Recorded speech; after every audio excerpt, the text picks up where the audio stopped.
ರಾಜ್ಯ ಬಿಜೆಪಿಯ big breaking news guarantee news ನಲ್ಲಿ ಬಿಜೆಪಿಯ ಇನ್ಸೈಡ್ ಎಕ್ಸ್ಕ್ಲೂಸಿವ್ ಮಾಹಿತಿ. ವಿಜಯೇಂದ್ರಗೆ ದಸರಾ ಗಿಫ್ಟ್ ಕೊಡುತ್ತಾ ಹೈಕಮಾಂಡ್.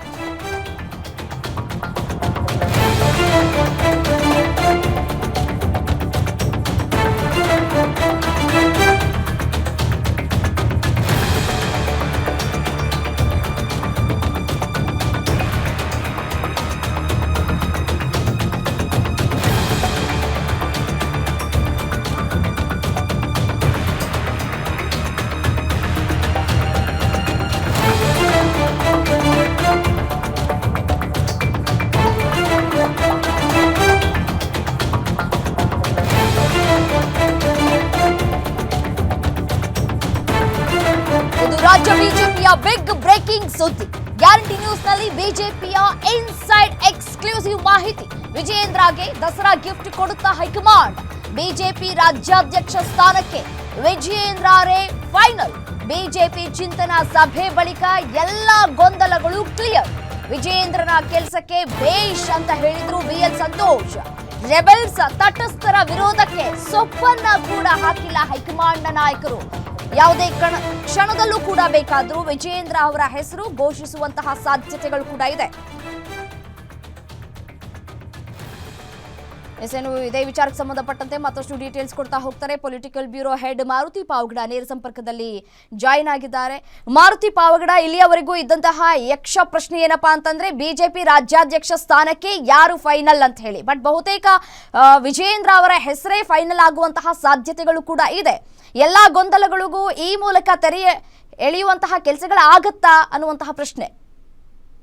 ರಮ್ಯಾ, ಕಳೆದ 4-5 ತಿಂಗಳಿಂದಲೂ ಕೂಡ ರಾಜ್ಯ ಬಿಜೆಪಿಯ ಅಡಕ್ ಅಧ್ಯಕ್ಷರಾಗಿ ಕೆಲಸ ಮಾಡ್ತಿರುವಂತಹ ವಿಜೇಂದ್ರ ಅವರು ನನ್ನನ್ನು ಮುಂದುವರಿಸುವಂಥ ಒಂದು ಆದೇಶವನ್ನು ಮಾಡಿ ಅನ್ನುವಂಥ ಒಂದು ಒತ್ತಾಯವನ್ನು ಬಿಜೆಪಿಯ ಹೈಕಮಾಂಡ್ ಮುಂದೆ ಕಾಲಕಾಲಕ್ಕೆ ಮಾಡ್ತಲೇ ಬಂದಿರು. ಆದರೆ ವಿಜೇಂದ್ರ ಅವರ ಪರ್ಫಾರ್ಮೆನ್ಸ್ ಕಳೆದ 1.5 ವರ್ಷದಿಂದ ನೋಡಿದ್ದೇ ಆದರೆ ಈ ಹಿಂದೆ ಇದ್ದಂತಹ ರಾಜ್ಯಾಧ್ಯಕ್ಷರಿಗಿಂತಲೂ ಹಾಗೂ ಈಗ ಬಿಜೆಪಿಯಲ್ಲಿರುವಂತಹ ಹಲವು ನಾಯಕರುಗಳಿಗೆ ಕಂಪೇರ್ ಮಾಡಿದಾಗ ಸಹಜವಾಗಿ ಬಿಜೆಪಿ ಸಂಘಟನೆ ವಿಚಾರದಲ್ಲಿ ವಿಜೇಂದ್ರ ಅವರ ಪರ್ಫಾರ್ಮೆನ್ಸ್ ಬಗ್ಗೆ ಬಿಜೆಪಿ ಹೈಕಮಾಂಡ್ ಅದರ ಬಗ್ಗೆ ಒಂದು ನಿರ್ಧಾರಕ್ಕೆ ಬಂದಂತೆ ಕಾಣಿಸ್ತಾ ಇದೆ.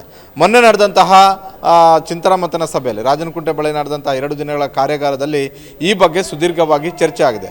ಹಲವು ವಿಚಾರಗಳನ್ನು ಬಿಜೆಪಿಯ ರಾಜ್ಯಾಧ್ಯಕ್ಷರಾಗಿ ವಿಜೇಂದ್ರ ಅವರು ನೇಮಕ ಆದ ಬಳಿಕ ಸರ್ಕಾರಕ್ಕೆ ಬಿಸಿ ಮುಟ್ಟಿಸುವಂಥ ಒಂದು ಕೆಲಸವನ್ನು ಮಾಡಿದಾರಂತ. ಅದರಲ್ಲಿ ಸಿದ್ದರಾಮಯ್ಯ ಅವರ ವಿರುದ್ಧ ಕೇಳಿಬಂದಂತಹ ಮೂಢ ಪ್ರಕರಣ ಆಗಿರ್ಬೋದು, ಬೆಂಗಳೂರಿಂದ ಮೈಸೂರುವರೆಗೂ ಪಾದಯಾತ್ರೆ ಮಾಡಿ ರಾಜ್ಯಾದ್ಯಂತ ಒಂದು ಸಂದೇಶವನ್ನು ರವಾನೆ ಮಾಡಿದ್ರು. ರಾಜ್ಯದಲ್ಲಿ ಬೆಲೆ ಏರಿಕೆ ವಿಚಾರಕ್ಕೆ ಸಂಬಂಧಪಟ್ಟಂತೆ ಇಡೀ ರಾಜ್ಯಾದ್ಯಂತ ಪ್ರತಿಭಟನೆ ಮಾಡೋದ್ರಲ್ಲೂ ಕೂಡ ಸಕ್ಸಸ್ ಆದರು. ಅದರ ಜೊತೆಗೆ ಬೇರೆ ಬೇರೆ ಚುನಾವಣಾ ಟಾಸ್ಕ್ಗಳನ್ನು ಕೊಟ್ಟಾಗಲೂ ಕೂಡ ಅದರಲ್ಲಿ ಯಶಸ್ವಿ ಆಗಿದ್ದಾರೆ ಅನ್ನುವಂಥದ್ದು. ಈಗ ರಾಜ್ಯದಲ್ಲಿ ಚರ್ಚೆ ಆಗ್ತಿರೋದು ಏನಂತ ಹೇಳಿದ್ರೆ, ಕಳೆದ ತಿಂಗಳು ಒಳ ಮೀಸಲಾತಿ ಬಗ್ಗೆ ಹೆಚ್ಚು ಚರ್ಚೆ ಆಯಿತು. ಈಗ ಹಿಂದುಳಿದ ವರ್ಗಗಳ ಆಯೋಗ ಮಾಡ್ತಾ ಇರುವಂತಹ ಜಾತಿಗಣತಿ ಅನ್ನೋದಕ್ಕಿಂತಲೂ ಕೂಡ ಸಾಮಾಜಿಕ ಮತ್ತು ಶೈಕ್ಷಣಿಕ ಸಮೀಕ್ಷೆ ಏನು ಮಾಡ್ತಾ ಇದ್ದಾರೆ, ಇದಕ್ಕೆ ಸಂಬಂಧಪಟ್ಟಂತೆ ಲಿಂಗಾಯತ ಸಮುದಾಯ ಒಂದು ನಿಲುವು ಮತ್ತು ನಿರ್ಧಾರವನ್ನು ತೆಗೆದುಕೊಳ್ಬೇಕು ಅಂತ ಅನ್ನೋದನ್ನು ಬಹಿರಂಗವಾಗಿ ವಿಜೇಂದ್ರ ಅವರು ಹೇಳಿದರು.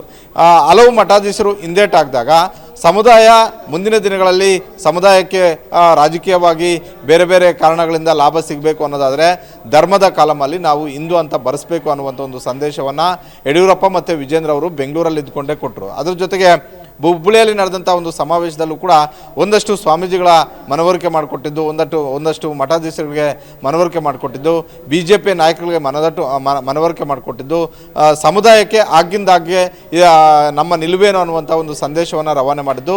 ಇದರ ಬಗ್ಗೆ ಬಿಎಲ್ ಸಂತೋಷ್ ಸೇರಿದಂತೆ ಬಿಜೆಪಿಯ ಹೈಕಮಾಂಡ್ಗೂ ಕೂಡ ವಿಜೇಂದ್ರ ಅವರ ನಿರ್ಧಾರ ಬಗ್ಗೆ, ನಿಲುವಿನ ಬಗ್ಗೆ ಬಹಳಷ್ಟು ತೆಗೆದುಕೊಂಡಿರುವಂಥ ಒಂದು ನಿರ್ಧಾರ ಸರಿ ಇದೆ ಅನ್ನುವಂಥದ್ದು ಕೂಡ ಗೊತ್ತಾಗಿದೆ. ಹೀಗಾಗಿ ಮೊನ್ನೆ ಬಿಜೆಪಿ ರೆಬೆಲ್ಸ್ ನಾಯಕರು ಸಾಕಷ್ಟು ಪ್ರಯತ್ನವನ್ನ ಪಟ್ಟಿದ್ರು ವಿಜಯೇಂದ್ರ ಅವರನ್ನ ಮತ್ತೆ ಮುಂದುವರಿಸಬಾರದು ಅಂತ ಹೇಳಿ, ಬಟ್ ಆದ್ರೆ ಇದೀಗ ಈ ರೆಬೆಲ್ಸ್ ನಾಯಕರಿಗೆ ಹಿನ್ನಡೆ ಆಗುವಂತಹ ಎಲ್ಲ ಸಾಧ್ಯತೆಗಳು ಕೂಡ ಕಂಡು ಬರ್ತಾ ಇದೆ. ರೆಬೆಲ್ಸ್ ನಾಯಕರ ಮುಂದಿನ ನಡೆ ಏನಾಗಿರಬಹುದು ಮುಂದಿನ ದಿನಗಳಲ್ಲಿ ಅಂತ ಹೇಳಿ. ರಮ್ಯಾ, ಮೊನ್ನೆ ಚಿಂತನ ಮಂಥನ ಸಭೆಯಲ್ಲಿ ಎಲ್ಲ ವಿಚಾರಗಳು ಕೂಡ ಚರ್ಚೆ ಆಗಿದ್ದಾವೆ. ವಿಜೇಂದ್ರ ಅವರನ್ನ ಏಕಾಏಕಿ ಘೋಷಣೆ ಮಾಡೋದಕ್ಕೆ ಯಾಕಾಗಲಿಲ್ಲ ಬಿಜೆಪಿ ಹೈಕಮಾಂಡ್ ಮುಂದೆ ಅಂತ ಹೇಳಿದ್ರೆ, ಸಹಜವಾಗಿ ರಾಜ್ಯ ಬಿಜೆಪಿಯಲ್ಲಿ ಇಂಥ ಸಂದಿಗ್ಧ ಪರಿಸ್ಥಿತಿ ಯಾವತ್ತೂ ಕೂಡ ಬಿಜೆಪಿ ಹೈಕಮಾಂಡ್ಗೆ ಬಂದಿರಲಿಲ್ಲ.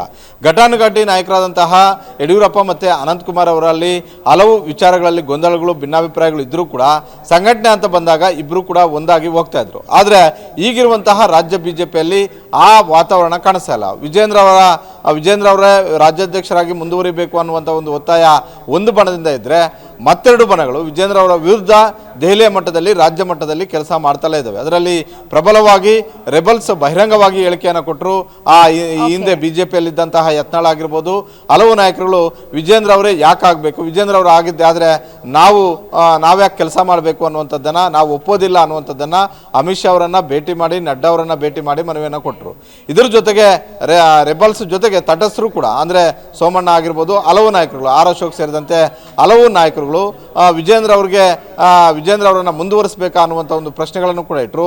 ನಮ್ಮಲ್ಲೇ ಒಬ್ಬರಿಗೆ ಅವಕಾಶವನ್ನು ಮಾಡಿಕೊಡಿ, ನಾವು ಸಾಮೂಹಿಕ ನಾಯಕತ್ವದಲ್ಲಿ ಹೋಗಿ 2028ಕ್ಕೆ ರಾಜ್ಯದಲ್ಲಿ ಬಿಜೆಪಿ ಸರ್ಕಾರವನ್ನು ತರ್ತೀವಿ ಅನ್ನುವಂಥ ಒಂದು ಸಂದೇಶವನ್ನು ಕೂಡ ಬಿಜೆಪಿ ಹೈಕಮಾಂಡ್ಗೆ ರವಾನೆ ಮಾಡಿದ್ರು. ಆದರೆ ಎಲ್ಲವನ್ನೂ ಕೂಡ ಲೆಕ್ಕಾಚಾರ ಹಾಕಿ ತಕ್ಕಡಿಗೆ ತೂಕ ಹಾಕಿದಾಗ ಒಂದಂತೂ ಸ್ಪಷ್ಟವಾಗಿ ಬಿಜೆಪಿಯ ಹೈಕಮಾಂಡ್ಗೆ ಮನವರಿಕೆ ಆದಂತೆ ಕಾಣಿಸ್ತಾ ಇದೆ.